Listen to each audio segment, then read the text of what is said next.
শয়তানকে ধরে এনেছি। আর ক্ষুদিরাম বল, আমি ক্ষুদিরাম। মিস্টার কর্নেল, তাকে গীতা ছুঁয়ে প্রতিজ্ঞা করা, যা বলিবে সত্য বলিবে, সত্য বই যেন মিথ্যা বলে।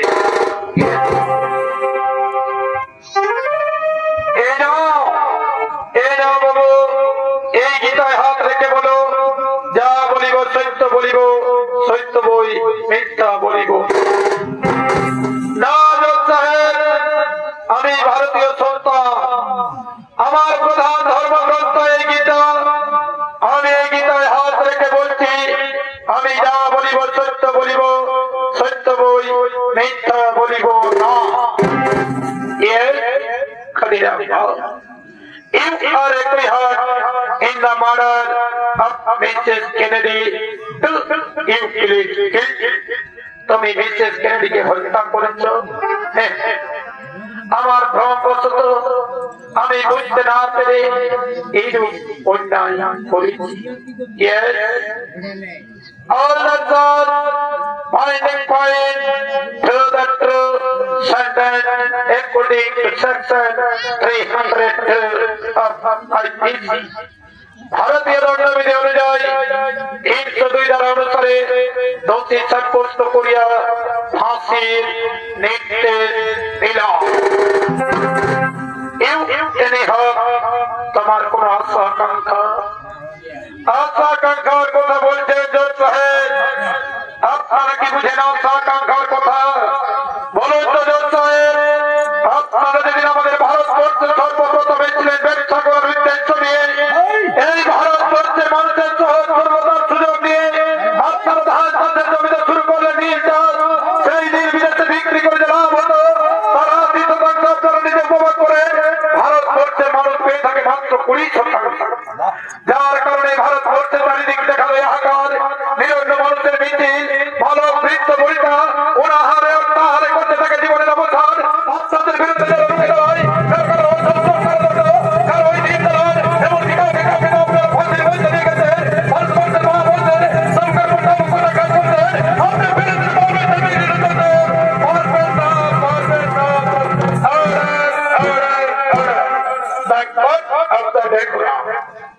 মর্যাদা বোঝায়, মর্যাদার কথা বলছেন জজ সাহেব। আপনাদের মতো বেঈমানদের মুখে মর্যাদার কথা মানায় না। বলুন তো জজ সাহেব, আপনাদের উপর নয় অত্যাচার করছেন আমাদের ভারতবর্ষে। আমার ভারতবর্ষের মানুষ যদি ভিড় উৎসাহপূর্ণ না হতো, সকলে একত্রিত হয়ে থাকতো, আপনাদের মতো বেঈমানের বাচ্চা এই ভারতবর্ষে এক মিনিটের মতো থাকতে পারত না। সঙ্গে সঙ্গে আপনাদেরকে ভারত ত্যাগ করে যেতে হতো।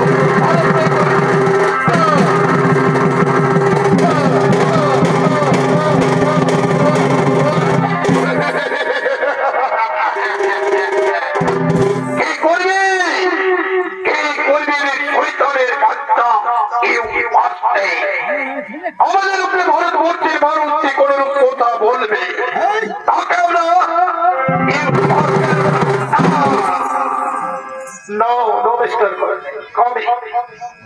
উত্তেজনায় তাকে বলতে না। ক্ষুদিরাম বল, এখনো বলছি তোমার সেই চিন্তা কি? এবারে এই মানের বাচ্চারা সত্য রাজি করে ফিরে মারছি সবাই। আমি বলি, ক্ষমতা যদি থাকে একটিবারের মতো হাতের শিকল কালি খুলে দেয়, দেখিয়ে দেবে আমি ভারতীয় সন্তানের কত ক্ষমতা। তোদের মতো শয়তানদের যদি আমি গলা দিতে চিন্তা করতে না পারি, আমি ভারতীয় সন্তান নই, আমি ক্ষুদিরাম নই, আমি ক্ষুদিরাম নই।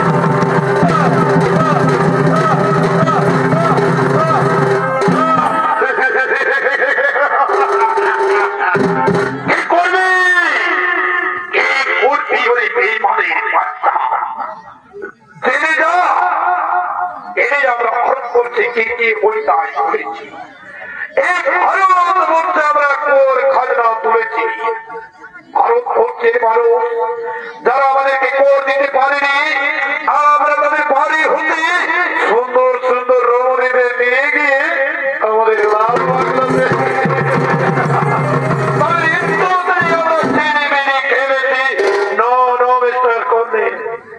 এইরূপ আচরণ করলে আমরা দীর্ঘদিন ভারতবর্ষে থাকতে পারবো না, তার ইচ্ছা আমাকে টানতে দাও।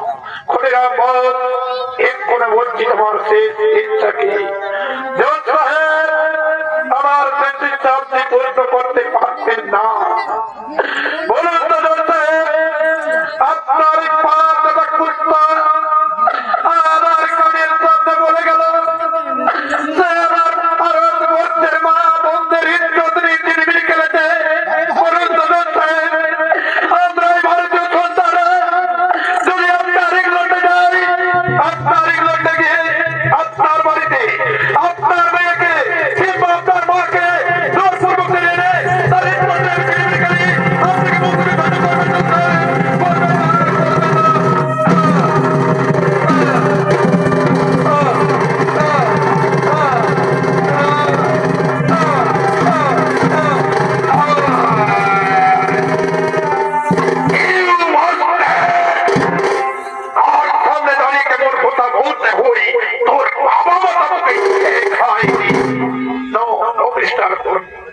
উত্তেজনায় বলতে পারে আমি ফাঁসি নির্দেশ দিয়েছি, তার ফাঁসি অনিবার।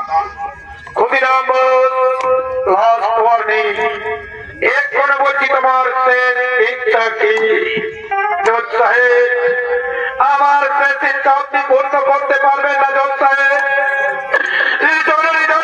সরকার তুমি করি ভারত মায়ের কাছে আমি শপথ নিয়ে এসেছিলাম মুজফ্ফরপুরে, ভারতবর্ষ থেকে বিতাড়িত করবো। আমার জন্মভূমির কাছে শপথ করবে। আমি আমার ভারতবর্ষের মানুষকে বলি, বোনেরা, আমি জানি মৃত্যু আমার অনিবার্য, আপনারা সকলে আমায় হাসি মুখে বিদায় দে।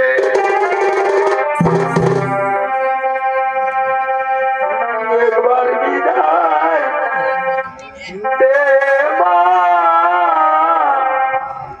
ঘুরে আসি। একবার বিদায় দে মা, ঘুরে আসি। হাসি হাসি বরবার হাসি দেখতে ভারতী বাসি। একবার বিদায় দে মা, ঘুরে আসি। একবার বিদায় দে মা, ঘুরে আসি। মাটির বোমা তৈরি করে বসেছিলাম রাস্তার ধারে মা গো। মাটির বোমা তৈরি করে বসেছিলাম রাস্তার ধারে মা গো। বড় রাতে মারবো বলে মারলাম ভারতী বাসি। একবার বিদায় দে মা, ঘুরে আসি। একবার বিদায় দে মা, ঘুরে আসি। সন্ধ্যার বেলা 10টার পরে বাড়ি গোটাতে লোকটা ধরে মা গো। সন্ধ্যার বেলা 10টার পরে বাড়ি গোটাতে লোকটা ধরে মা গো। প্রভুলেরই আত্মহত্যা ক্ষুদিরামের ফাঁসি। একবার বিদায় দে মা, ঘুরে আসি। একবার বিদায় দে মা, ঘুরে আসি। সারা লক্ষ্যের 30 কোটি রইল মতর বেটা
বংশ